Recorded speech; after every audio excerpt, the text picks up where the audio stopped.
Stephen St. John. I am the greatest. I'm the best ever. I'm the most brutal and vicious and most ruthless champion there's ever been. There's no one can stop me. There's no one that can match me. My style is impetuous. My defense is impregnable. And I'm just ferocious. I want your heart. I want to eat his children. I'd like to take this chance to apologize to absolutely nobody. The double champ does what the he wants. All around is watching us, the Mexicans. And I feel proud about represent Mexico. ¡Viva México, cabrones! Welcome to New Day with SSJ on Sports Radio 810 WHB. What in the wide world of sports is going on here? Spartans! What is your profession? Are you not entertained? Are you not entertained? Is this not why you are here?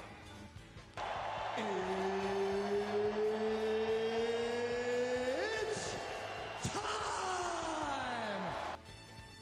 New Day with SSJ is presented by Walker Medical Linen Services, locally owned and operated, and HLAC certified to the highest standards. Walker has partnerships with hospitals, surgery centers, and medical clinics in and around the metro area. Walker Medical Linen Services in Kansas City and online at walkermls.com.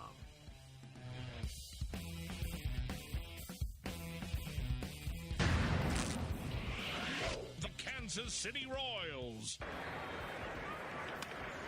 And that's a base hit into left field.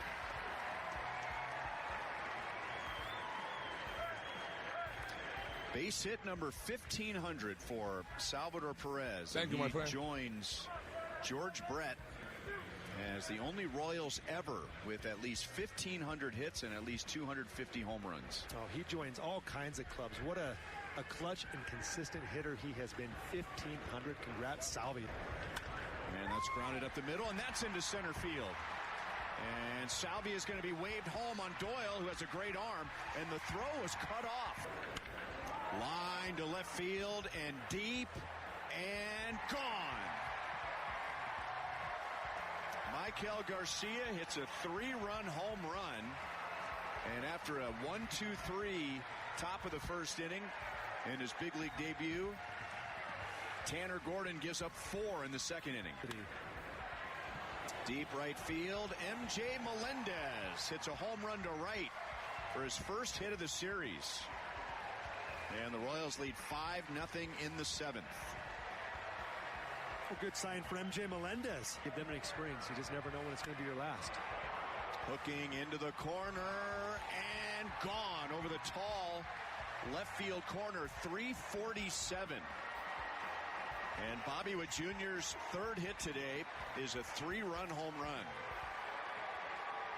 Well, hopefully they got a few more minutes for voting, because if they do, Bobby Witt Jr., if his case wasn't already solidified, is throwing out quite the afternoon this Sunday here at Coors Field. Chris Bubich is back. And he throws a 1-2-3 bottom of the 9th inning with 2 strikeouts.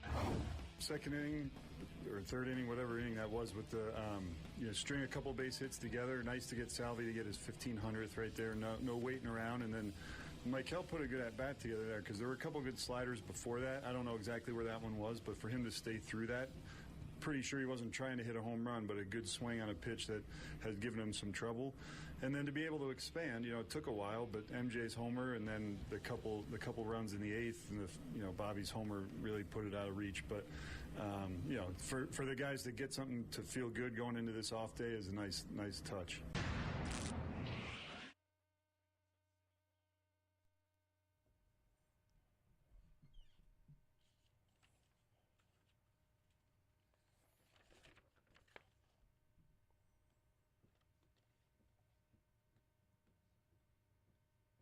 Good morrow, Kansas City. Good morrow to you. Good morrow to you. Woof.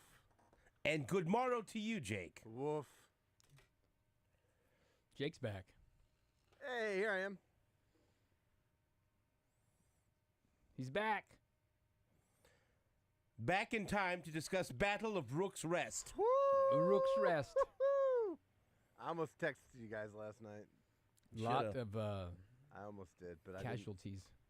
I didn't know you guys' standing, so I just wanted to leave it alone. That was that would rank very high on the list of best episodes, Game of Thrones / House of the Dragon. That was a very good episode. Alerts. Very good episode. That's no spoiler. Say it's a great episode. I mean, no. I mean, if we're gonna talk about it, talk about it. I don't know how much we'll talk about it. Just mention it. It's like they're like World War II war movies with planes fighting each other. These dragons. Yeah, that was a lot.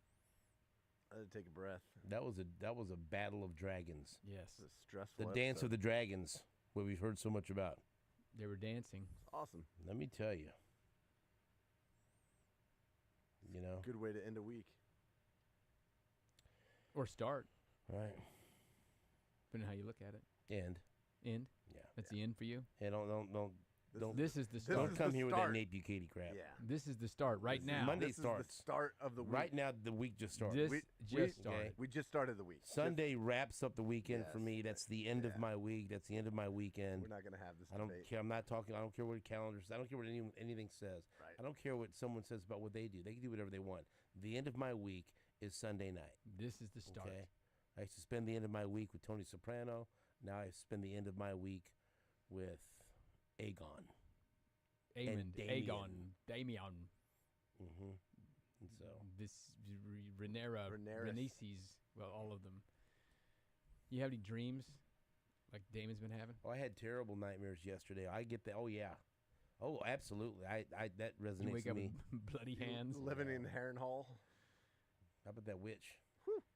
That witch is controlling things. She's a maester. That witch is, she's a witch of the woods, Jake. Yeah. She's written about quite a bit in the books. Well, you been reading books? And so she's I'm not going to tell you what I do. I'm just telling you. She's a barn owl. She's a very big, or she's a very important character in the books. Because she's a witch of the woods. Witch of the woods. And so she has more, I don't know if it's going to play out like that, but she has more to do with this than you think as far as his dreams and everything else. Is she guiding him or is she not? I don't know. But he liked the fact that he, that she kind of was able to see right through him. And do you ever watch the interviews afterwards? No. They're pretty good. Yeah, they're good. He likes the fact that she's not afraid of him like most are. And so she was concocting some type of special. Here, drink this. Yeah. He did. Have this. I know. And then he woke up in a meeting. I've been there. No idea what he was doing. Yeah. I've been there before. Hey, what? That's some strong stuff Who right are you? there. I needed that to sleep. As I just said. I had a horrible. You summoned me here. I had a horrible migraine. I lost most of my day to a migraine yesterday, which sucks. Did anyone say drink this? No, I wish. Oh yeah. No, you know what? My wife said that she went and got me some ginger ale. Because that's so my grandma, my mom used to give me whenever I'd feel bad or have a headache or these migraines run in the family. My grandma used to have, my mom used to have, them. When you get a bad one, if anyone has migraines out there, then you got to shut it down. And I take my wonder drug is Nurtec. If you see the commercials of Lady Gaga, she also, I don't know if she really takes it or if she's just getting paid. Lady Gaga.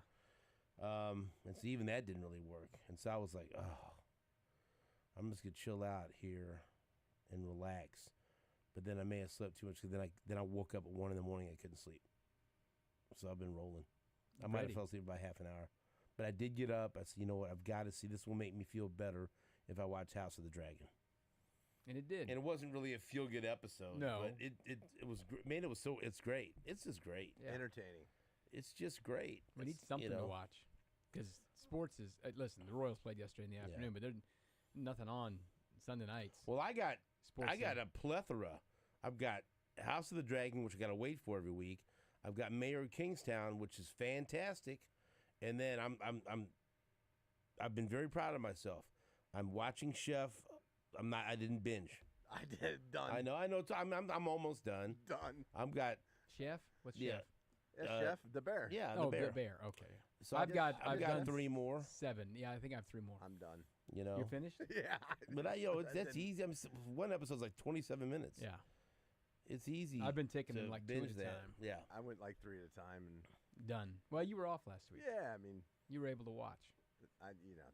That's a lot. Like, tonight would be my Mayor of Kingstown. Kingstown. Ah, nice. Because that comes out on Sunday, so I'll watch a new episode tonight of that. I did watch. There was a 3-part little documentary on Netflix called "The Man with 1,000 Kids," about a guy who was a sperm donor. Did you start that? I globally. thought about it. I watched it all. We watched it all. Yeah, I don't know. Is It's it about my interesting. cousin by any chance? I don't think he's your cousin. Okay, well. He's a long-haired sure? Dutchman, I believe. But there's apparently a whole world out there where people who don't want to go through sperm banks, like legal ones, there's just like these internet places like where you can just black market That's sperm. good. Yes.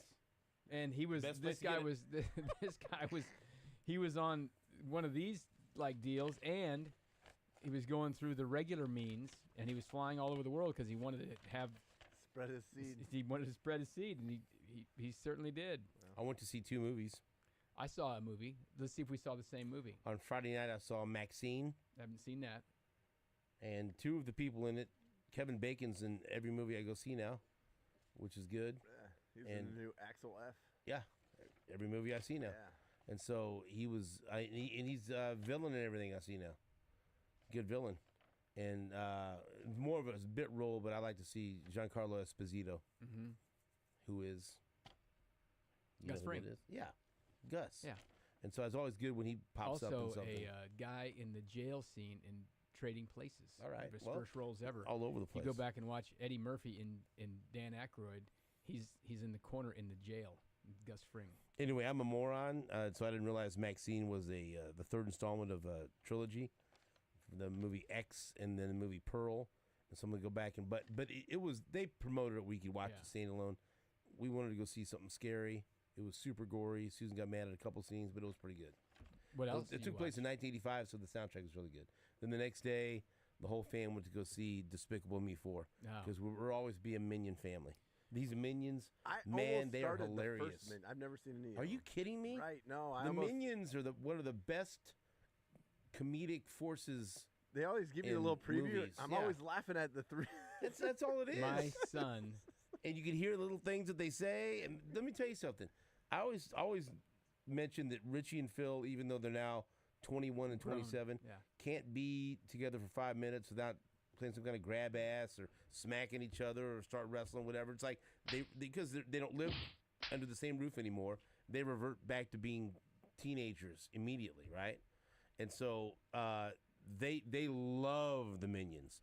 And I like the fact that my kids still want to go see movies like that with me. And my daughters like it. But that's really when did the first one come out? It was 2015, I think. Like the actual Minions. No, the first Despicable Despicable Me. Me. Came from. Oh, early 2000s. I think. You know this. I mean, that's their. That's like That's their it's like stuff. their franchise, right? My son hates the Minions. I love hates the Minions are and I think he hilarious. just thinks that because he likes to be contrarian, right? You know, because everybody loves the Minions. They're funny. They are funny, but he won't watch The way they another talk? one. 2010 is the first Despicable Me. Oh yeah, see, I mean that's yeah. We Phil went to was Inside Out. 7 and 14 and 7. Did you? Two. Yeah. It's very well done. I'll go see it. So I'm it's confused. good. So I've seen the very first Despicable Me. So they're just a little bit part in there. Like, well, I know who the Minions are, obviously, but don't they have like their own? Yeah, they got their own stuff now. Well, but they've gotten bigger and bigger and bigger and Yeah, they're bigger than Despicable Me. yes, that's the reason you go see. I mean, Steve Carell is great as Gru. Will Ferrell voices the character in this one. But you know, the Minions took on a life of their own. Yeah, and they're hilarious. They struck on something. The I think they are. Inside Out 2. The girl from Bear is a voice in there. She's the voice of a lot of stuff. She's a voice in. She's a great voice She's the actor. voice of anxiety. Yeah. It's well done. We watched that with my daughter on the 4th of July because her fiance was in lab all day. You don't like the Minions either? I think Minions are fine. I don't think I've seen all the other movies though because then my kids got old and they didn't. See, but that's one of the deals. Like and I was curious if they'd be excited. I told Richie, I said, "Hey, we didn't get a chance to get together on 4th of July, so let's go to the movies on Saturday." He said, "What are we seeing?" I said, "Well, Despicable Me." He goes, I said, what did I say? I said, are you interested in that? He goes, hell yeah. You know, he just got real excited. But that, you know, makes me happy to have my kids watching makes me. I don't understand makes me why sad, my makes son me is happy. a jerk about the Minions. I don't know. The Minions are hilarious. That's all I can tell you. They make me laugh out loud when I'm on there. Maybe that They're just says funny. something about my stupid sense of humor. They're funny. But I'm over there just laughing out loud. Everyone's looking at me. These I damn definitely Minions. saw Despicable Me at the movie theater with the kids when it Yeah. came out, but I'm not sure I've seen another one. They're hilarious. You know, They made a lot of those. the There's been language. 4 Despicable Me's. Yeah, well, because this is Despicable Me 4, as I just said. Yeah. Todd. But there's been a plain Minions movie Yeah. too, right? Yeah. Yes. Wild. I think there's been 2 Minion movies, like The Rise of Gru and something else. No, there's lots of them. I don't know. Lots of We've them. seen them all. We saw it, and it was good. If your kids like the Minions, So don't take them if you're like Todd and his kids hate the Minions. Don't take them to see that movie. I went to the Royals game on 4th of July. Oh, they won that one, didn't No, they? they didn't. They lost. That was when Alec Marsh refused to throw strikes, and somehow Ouch. there was I've never seen this one happen. Disengagement penalty in the first inning. We're in the stands. You don't know what happens. They just sent these guys to second and third, and then had to look online. And, well, they called disengagement. Here's the deal. I had that about 3 different times. Here's They the were deal. just The- gone, the disengaged. Disengagement. The Royals penalty. Went to the cabin. are just slowly but surely playing their way out of the playoffs. They don't feel right now. No, it's just Gotta make some moves, man. can't lose a series to the A's and then lose a series to the Rockies. You No. can't do that. You can't do it. You know, and they had this terrible road trip where they were 2-7. They come home and they barely get past the Marlins, which is fine. They got past But them. they won 2 out of 3. Then they won 3 out of 4 against Cleveland, built up the goodwill again. But then they get beat by the Rays. The Rays win the series, and then they lose the series to the Rockies. Can't do it. And so it's just right back to where you were. You erased the goodwill, and you erased the work that you did against Cleveland. And they're just not very. They struggle on the road. The Rays one was disappointing because it was at Kauffman Stadium, but it doesn't feel good. It doesn't feel like they have the ammunition to continually dig themselves out of these holes they're creating now. They've been doing this all year long. So just this Rockies series is a perfect series. Can't do it. They the Royals scored 13 runs in the series, right? That's good. I mean, you're scoring 4 runs a game.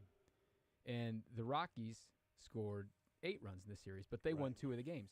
The Royals are not winning enough of those close, low-scoring games at this point in the season. They did early. That's how they built their nice cachet of victories.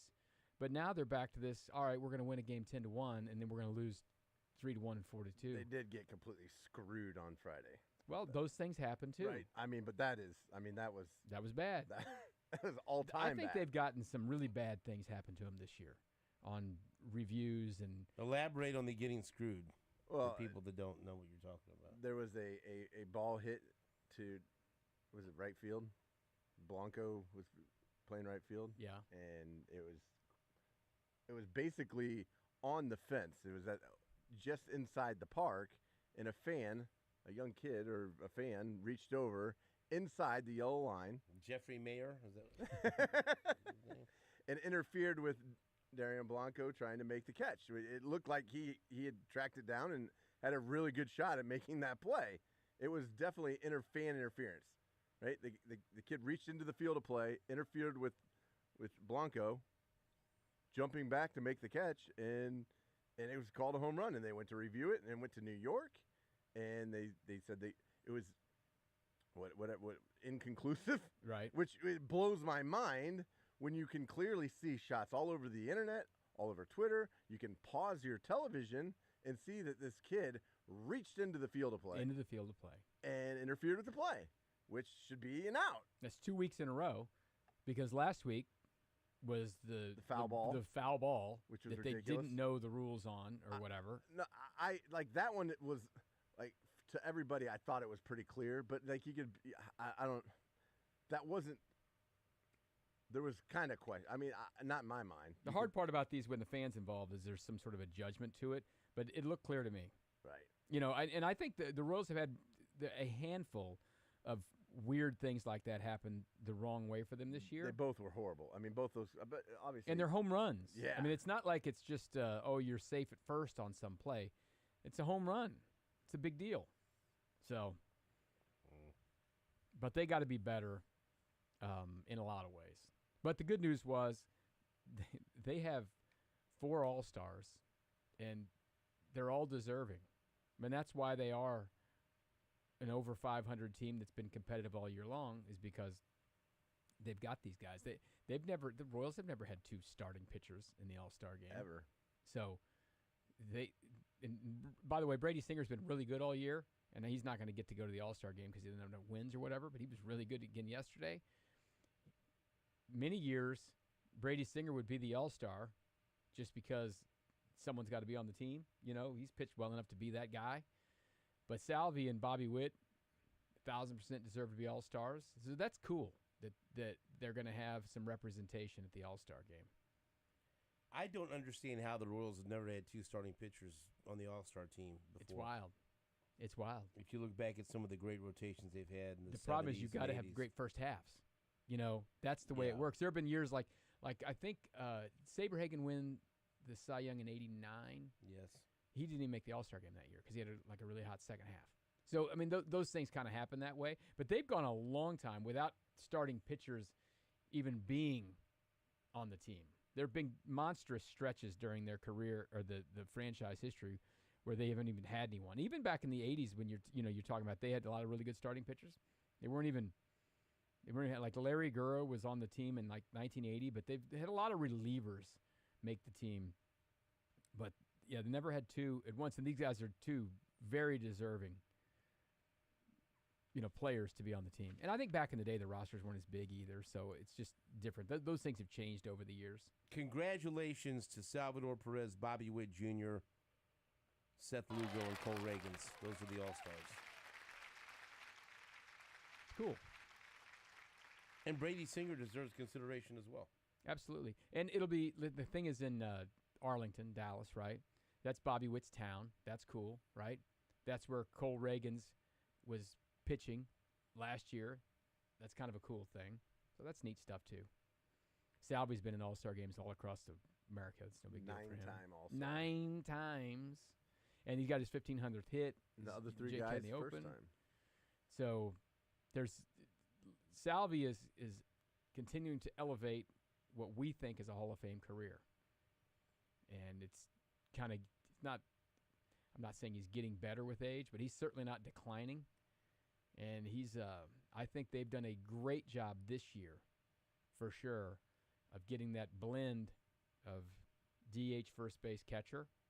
And it looks like it's paying off with him being healthy and being able to be out there and playing a lot and really performing well at the plate. So it's good stuff. I think there's still plenty of good stuff. 9 times. I just can't find the energy to complain about bad calls or anything else with the way the team's playing. That's the disappointing part. Like, we're out there.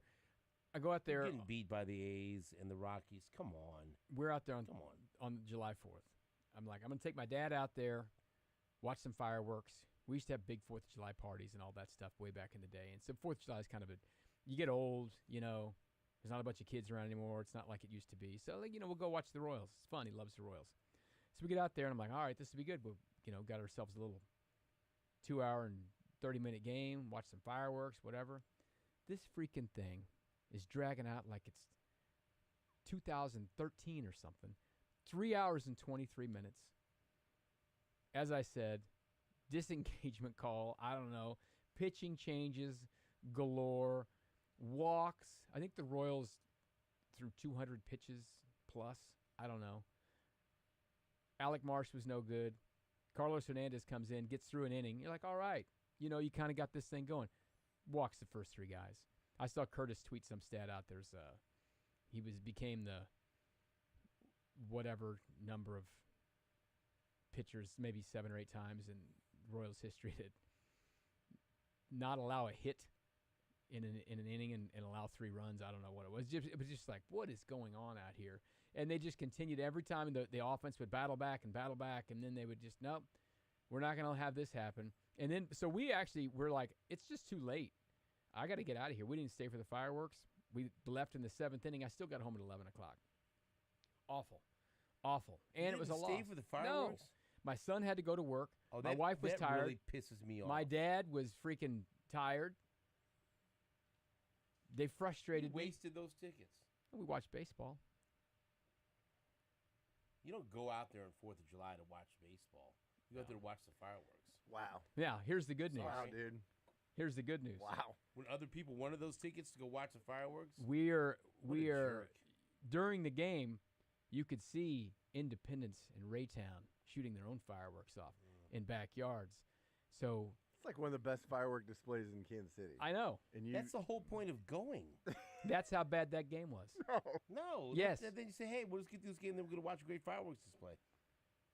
That's how bad the game was. So you know where the old station was. It's a bad call, dude. 28th and Appleton or whatever. Whatever you say, dude. So we get out of the ballpark, and I drive up Blue Ridge Cutoff, and I get onto 35th Street. I drive 35th Street all the way down to Nolan Road to take my dad home. That was a fireworks display. Salvos getting fired from every backyard. We drove right through it. It was wild. It was like a House of the Dragons going on. Yeah, you mentioned Carlos Hernandez. That's why I was so irritated, if you remember.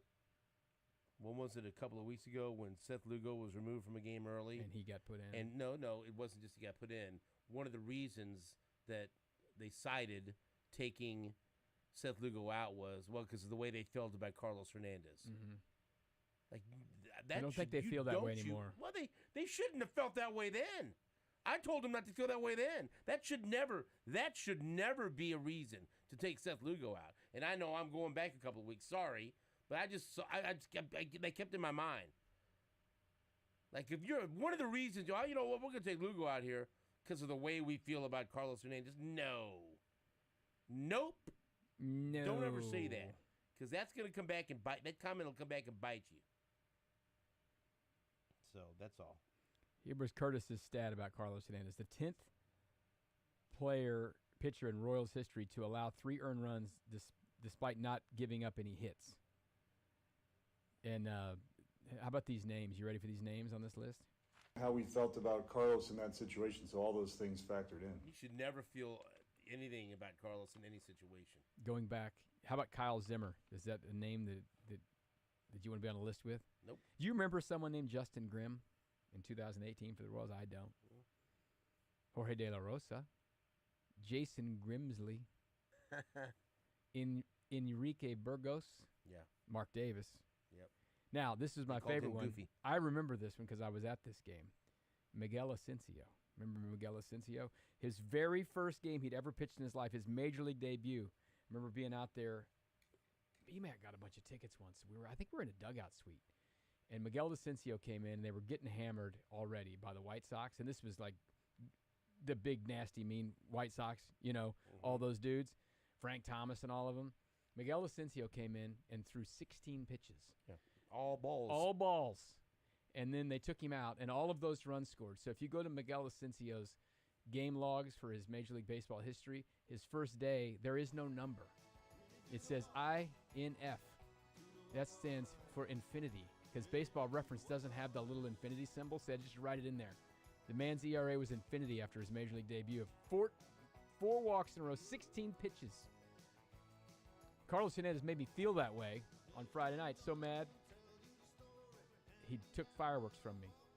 We're gonna have. Oh, you were already there. Yeah, that's bad, dude. I know people that wanted those tickets. I wanted those tickets. Yeah. To watch fireworks. Todd took and them. you just wasted it. You didn't. You could have gotten tickets. But you wasted it. You wasted a spot for people to watch fireworks. That's a sin. Shame on you. You kidding That's me? anti-American. You are. Don't you think? I mean, you're with me, right? Yeah, I'm That's what absolutely with you. You know? You don't. I mean, baseball's secondary on the 4th of July. That's the game you don't leave. Did you at least eat a hot dog? It's not just like some regular Friday fireworks. I mean, this is 4th of July. And peanuts, beers. Are you even American? I am. Are you a U.S. citizen? I am. You aren't. I'm American, though. Oh, yeah. Now he won't tell what's the first day and the last day of the week, and now we're getting this argument? I'm staying out of it. Leaving it alone. So did everyone die who we think died last night? We're not sure. I think the 2 people on the Dragons are dead. Yeah.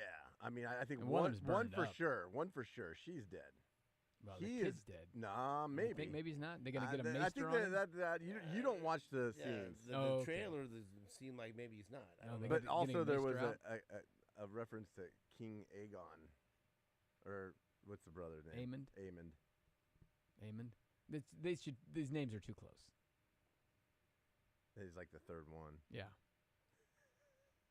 Imagine reading the books. I'm not certain. Yeah, I'm not certain that's right. anybody's dead. Well, hey, we've seen people die. I am certain. I am certain that her dragon is dead. That is. I know that. I saw that. Show up. No, there's. That makes me. I was sad. That scene made me sad. Sad. That dragon. That poor dragon. Yeah. You got to be looking where you're going. They were now. dragging that dragon. Yeah, they were. Man, you know? made a spectacle of it. I hate the Greens. I hate them. Yeah. Well, there you go. You know, I don't like. I don't like that gimp that's the whisperer now. Larry's. I like to beat his ass. I would too. Take that king from him. Yeah, I don't like him at all. You've always liked the whisperer people. Not this guy. So, do you remember that his brother is the real father to Rhaenyra's kids? Remember that? Yeah. Yeah, I forgot that. Yeah, his dad and his brother died in that fire. Right, because the gimp killed him. Right. Mm-hmm. On that note, there's your Monday update for people that don't watch that show. They have no idea what we're talking about. You're welcome. Thank you. Go start watching it. You're Kansas City. Failing yourself. We'll be right back after this. Almost like you're going to the 4th of July Royals game and not staying for the fireworks. That's how bad you're failing yourself. We'll take a break back after this on WHB.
So later on, we're going to talk to Scott Carroll, former Major League pitcher, will be in studio with us. And then at 9:05, we're going to talk to Gabe DeArmond from PowerMizzou.com because it was a big recruiting weekend for Mizzou football. So we'll listen to Gabe DeArmond talk about that while Todd Leabo downplays it the whole time. What does that mean? It's hot and heavy. Eli Drinkwitz is recruiting well. That's all. He's killing it. He's killing it. Doing a very good job. It's hard. It's hard to watch because I'm rooting for him. I like him. I like Eli Drinkwitz. There are some coaches that are built for the NIL era and the transfer portal era. He's in it. And there are some that aren't. Mm-hmm. And that hasn't totally revealed itself yet, right? Some of them just walked away and said, I'm good. It's an ongoing process. Right? Mm-hmm. Some will thrive, and it appears the early returns are that in this environment, Eli Drinkwitz will thrive. Yeah, absolutely. Do you have any issues with your offensive line coaches getting dragged through the mud on Oklahoma message boards?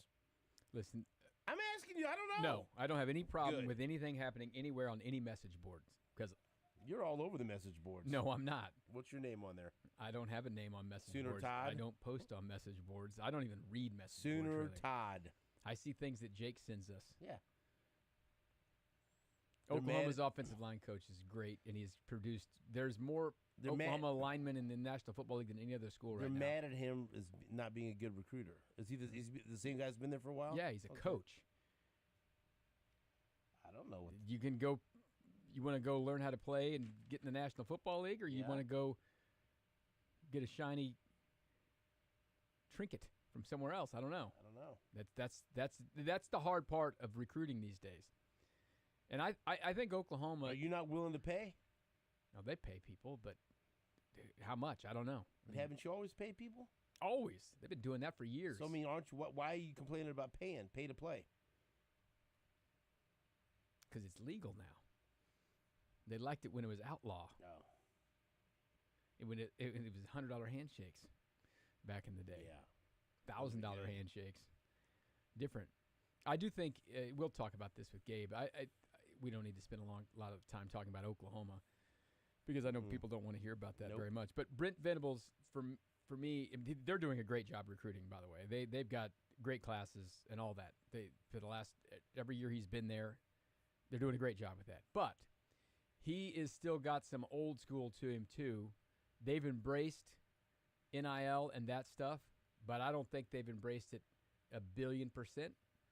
You know, he still does it the old school way as well. I think they might have a good blend.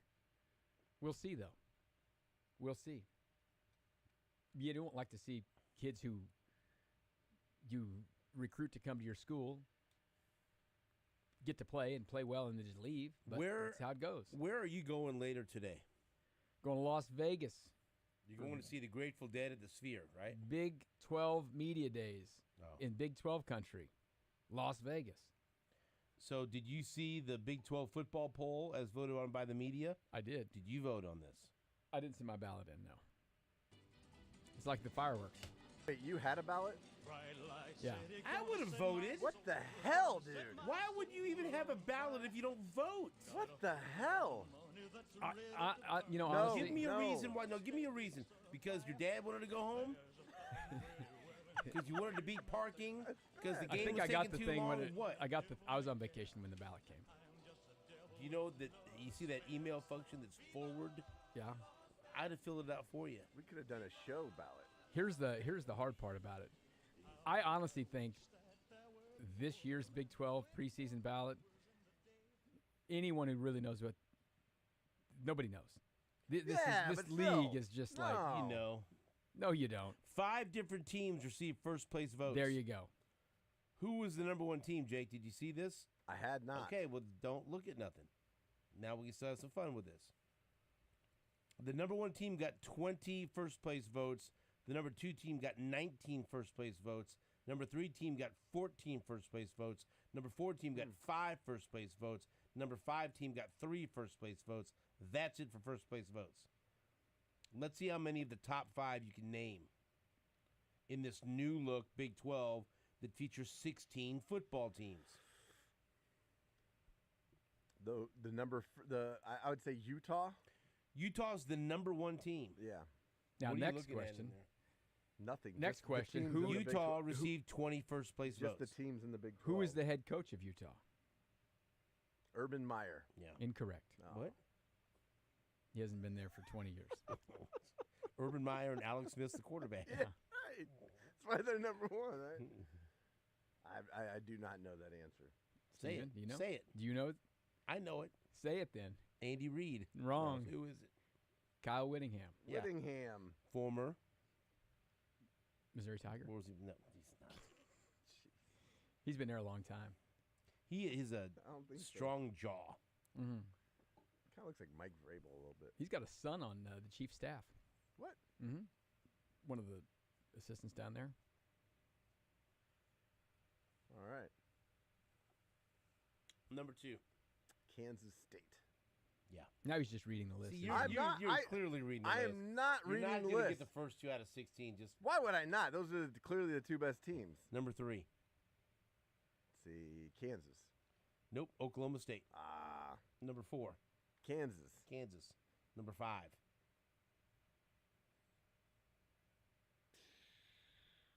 I don't even.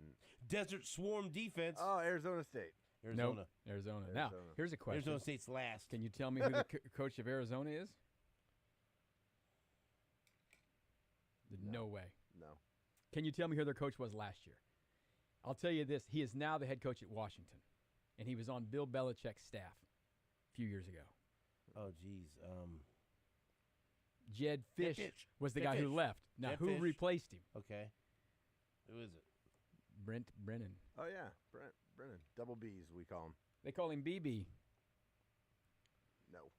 I had to look all these up because I'm going out there. Missouri just beat Washington out for a wide receiver, and that wide receiver cited Jed Fish for a reason why he was looking at Washington. So Yeah, Jed Fish was very successful in a very short time at Arizona. So successful that he left, and now Brent Brennan has the job.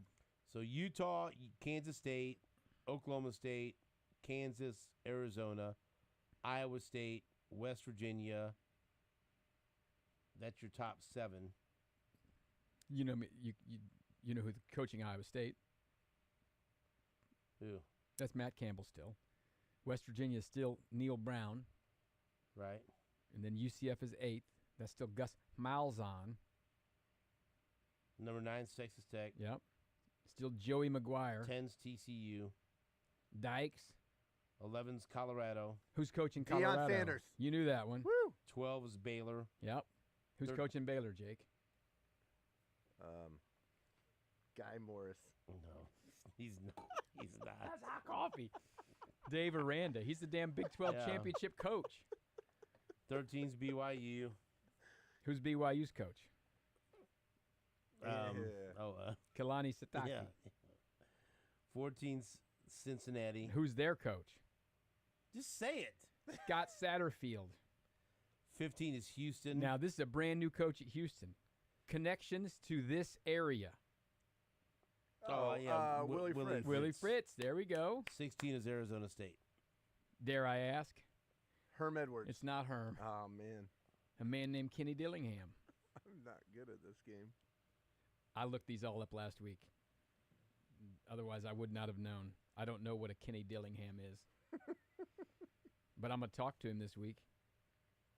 So what do you think of this conference, this football conference? I think it's wide open. That's why I think this poll. And listen, Utah is a legitimate program. It's been a legitimate program I mean, Whittingham has been there since Urban Meyer left. Okay, he's built something real. But I mean, listen, we're very excited in these parts for Kansas and Kansas State. They're both returning lots of good players. They both had good years last year. This is all going to come down to, in the league this big, it's going to be who you playing and who you're not playing, you know? Remember when the old Big 12 and you didn't play everyone in the round robin? It really was a big difference if you were playing these 3 schools or these 3 schools. Yeah. It's even wilder now. The old North and South. Yeah. You got 16 teams in the league. They are playing 9 league games, which is cool. But that means there's still a whole bunch of teams in the league you're not playing. So I think schedule is going to be a big part of this. But I also think with the way the transfer portal is and the roster turnover and the coaching turnover, we used to always – I remember 20 years ago, you'd sit there and fill out your Big 12 ballot. You're like, all right, who's got the quarterback? Who's bringing a quarterback back, right? Who's bringing back, 8 starters, whatever. Well, nobody's bringing back things like that really anymore with the way the world works. And listen, we really like K-State, right? But their quarterback has not played much. He's going to be a true sophomore. He's played a little bit. Jake, who is the preseason All Big 12 quarterback? Oh, I just out of his team is not picked high. We'll say that. That's a hint for you. Deion Sanders' kid. Yeah, there you go. Shedeur Sanders. Yeah. Last year we talked about this. Remember, Jalen Daniels was the preseason All Big 12 Offensive Player of the Year pick, and we look back, and I think only once in the last 12 years or something had the preseason pick actually been the winner. And, of course, last year he didn't win because he got hurt and all that. This year's Oklahoma State running back, Ollie Gordon. So look for him not to win. He got in trouble, didn't he? He already got in trouble. He had a DUI or something like that. But Defensive Player of the Year is Colorado D-back Travis Hunter. And the newcomer of the year is UCF quarterback KJ Jefferson. So that's it. He's an Arkansas kid, right? KJ Jefferson, I think. Yeah. So Colorado has the best offensive player and the best defensive player, and they're picked 11th. So there's your league for you.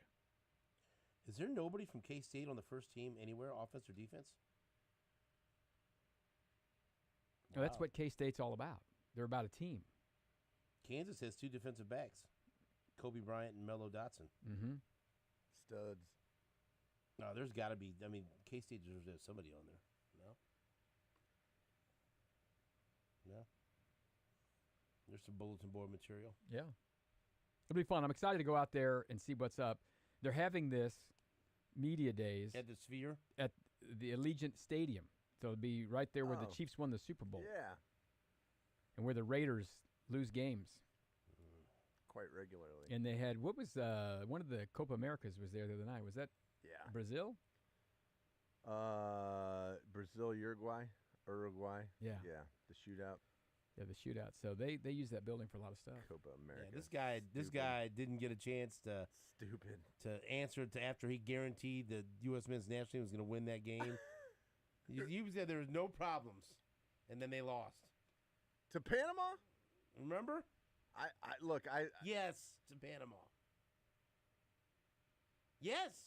You said, should they be worried? I said, no, they shouldn't be worried. Can they lose? Yes, they can still lose. If you play with 10 men, you can lose. If you have an idiot who punches the guy in the back of the head in the 18th minute, and then you have to play, 70 minutes without. How do you feel right now with the U.S. men's national team not getting out of the group stage and Canada's in the semifinals? Well, look.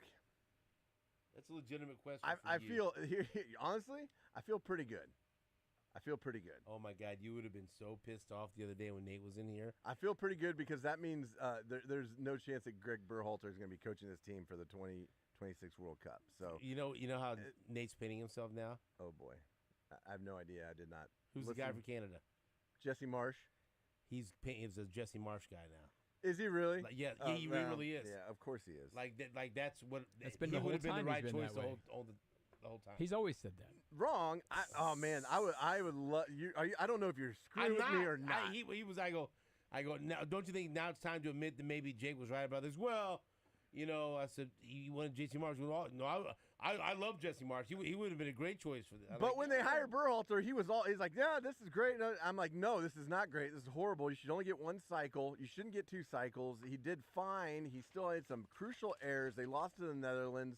He was clearly out. Nate has people to answer to. He can't give us true feelings anymore. Whatever. I mean, if he wants to be, there's plenty of room on Jesse Marsh's back. The problem is he's going to be Canada's coach for the World Cup. The United States cannot have him. There's nothing they could do? No, he's not leaving. Just get that checkbook out. No, he's not going to NIL money. He's not going to leave. Transfer, put him in a portal. They can lure him away. I think he's a man of character. Plus the fact that he said, "You guys already had your chance at me, and I have a really good team here." They're in the semifinals, Copa America. They are. And before that tournament even started, I clearly said, hey, the guy who should be managing the United States is managing Canada. When who are they playing? Peru out at Children's Mercy. I was like, you should go root on Jesse Marsch because he's a great coach. Well, at least the Lakers drafted Bronny, so you didn't have to get totally pissed off. Screw the Lakers, man. Remember, you didn't think Don't say that. You didn't think they'd actually do it. Well, I mean, I said if they did it, I will renounce my fandom. You said if they hired J.J. Redick and drafted Bronny, you'd be done. I renounce my fandom for the Lakers. Done? Yes. Are they renounced? They're renounced them. I will not be rooting for them this season. They're renounced. I'm renouncing them. Can they get back LeBron or not? James is no longer playing for Bronny goes off. That is hilarious. What if? Yeah. So it's just the guy can't even play it back to back. How about this? Have you even at least examined the idea that LeBron had nothing to do with this? No. They just happened to hire J.J. Redick as podcast partner, and they just happened to think that Bronny was the best talent available at that pick. And they just happened to not offer very much money for Danny Early's services. And would they give him a guaranteed contract as a second-round pick, too, or something, not a two-way deal? Right. No, it is guaranteed. But and LeBron is taking a discount at only $50 million a year? He took like $3 or $4 million less for 2 years instead of his 1 year, 54 or something. That's stupid. It's stupid. It's all stupid. The NBA money is insane now. It is. It's crazy. But, any chance, like DeMar DeRozan signed with the Kings. Like nobody wants to go play there. Nobody wants to be the third guy with Anthony Davis and LeBron James. Well, I'd be the fourth guy because Bronny's the third guy.